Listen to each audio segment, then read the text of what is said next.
How to fix Snapchat freezing problem on your Snapchat. Today guys, I have the solution how to fix and solve this problem.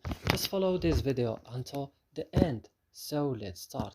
First you will just open the settings of your phone and you will go directly to apps or applications, and then you will search for Snapchat here on all of your application.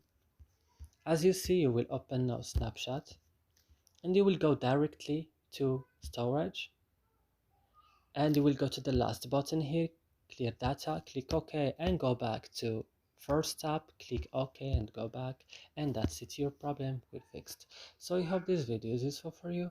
Do not forget to like and subscribe in our channel, and see you in another video.